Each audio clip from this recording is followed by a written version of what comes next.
বুঝজ্ঞান হয়েছে থেকে আলহামদুলিল্লাহ, এ দোয়া আমি কখনো ছাড়ি নাই, আল্লাহর ফজলে আমি ঠকিও নাই। অবিবাহিতরা এই আয়াত, এই দোয়া ঠোঁটস্থ করে ফেলবেন, সকাল বিকাল নিয়মিত প্রত্যেক নামাজের পরে বিভিন্ন সময় পড়তে থাকবেন অনর্গল। ছেলে হোক আর মেয়ে হোক, জীবন সঙ্গী নিরূপণ করার ক্ষেত্রে নবী করিম সাল্লাল্লাহু আলাইহি সাল্লামের ঐতিহাসিক বক্তব্য রয়েছে, আপনারা অনেকে জেনে থাকবেন। ফাজফার বিজাতিদ দ্বীন, তিনি বলেছেন বিয়ে তো করা হয় সম্পদ দেখে, রূপ লাবণ্য দেখে, বংশমর্যাদা দেখে, এক একটা জিনিস দেখে অনেকে এক একজন বিয়ে করে, কিন্তু ফাজফার বিজাতিদ দ্বীন, তোমরা ধার্মিকতা দেখে বিবাহ করবে। এখন ধার্মিকতার ডেফিনিশন কি, এটা আরেকটা জটিল বিষয়।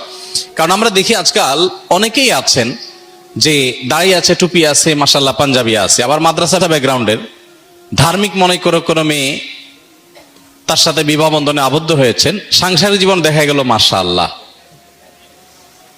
না দুঃখিত, তিনি বিয়ে করেছেন মাশাআল্লাহ দেখে, সাংসারিক জীবনে এসে তিনি নাউজুবিল্লাহ পাওয়া লাগতেছে। আবার এর উল্টোটাও হয়, বোরকা পরেন, হাত মোজা পা মোজা মেনটেন করেন মাশাআল্লাহ, ইসলামিক ব্যাকগ্রাউন্ড সবই ঠিক আছে, কিন্তু বিয়ের পরে ওনারও নাউজুবিল্লাহ বা আস্তাগফিরুল্লাহ পড়া লাগতেছে। এর কারণ হলো ধার্মিকতা আমরা বেশিরভাগ ক্ষেত্রে পোশাকে খুঁজি। ধার্মিকতা আমরা যতটা পোশাকে খুঁজি, আসলে পোশাকে এতটা ধার্মিকতা নাই। তাহলে ধার্মিকতা কিসে? বিবাহের ক্ষেত্রে সবচেয়ে গুরুত্বপূর্ণ বিষয় হলো যে আপনি যাকে জীবন সঙ্গী বা সঙ্গিনী হিসেবে নির্বাচন করতে যাচ্ছেন, এই লোকটা আসলেই আল্লাহর কাছে নিজেকে সমর্পণ করেছেন কিনা, কোরআন এবং সুন্নাহর কাছে নিজেকে পরিপূর্ণ সমর্পণ করেছেন কিনা। যে এই জায়গায় যদি তার খুঁটিটা বাঁধা থাকে যে কোরআন হাদিসে কোনো কিছু আছে, তিনি সারেন্ডার করবেন, তিনি সেক্ষেত্রে কোনো কম্প্রোমাইজ করবেন না। তার যত জেদ থাকুক, যত কষ্ট থাকুক, যত কিছু থাকুক, আল্লাহ এবং তার রাসূলের নির্দেশ পাওয়ার পর তিনি মাথা নত করে ফেলেন।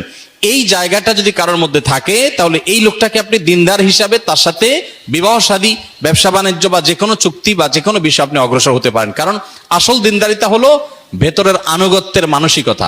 আল্লাহ তাআলার আনুগত্য যদি করবার জন্য মানসিকভাবে কেউ প্রস্তুত থাকে, এই লোকটা হলো আল্লাহ সুবহানাহু ওয়া তাআলার কাছে সিরিয়াস দিনদার, এই লোকটা হলো আসল ধার্মিক। লেবাস এবং পোশাক দিয়ে সবসময় ধার্মিকতা নিরূপণ করা বা ধার্মিকতা নির্ণয় করা, এটা সঠিক নয়। এখন প্রশ্ন হলো যে এই আল্লাহর প্রতি আনুগত্য আছে কিনা কিভাবে বুঝবো? তো এটার জন্য প্রথমত দীর্ঘদিন পর্যন্ত তাকে ফলো আপ করতে হয়, তার আচার আচরণ, কাজকর্ম এগুলো দেখতে হয়। অথবা যারা তাকে পার্সোনালি চিনে, এরকম মানুষগুলোর মধ্যে যারা আস্থা রাখার মতো, তাদের রেকমেন্ডেশনকে আমলে নিতে হয়।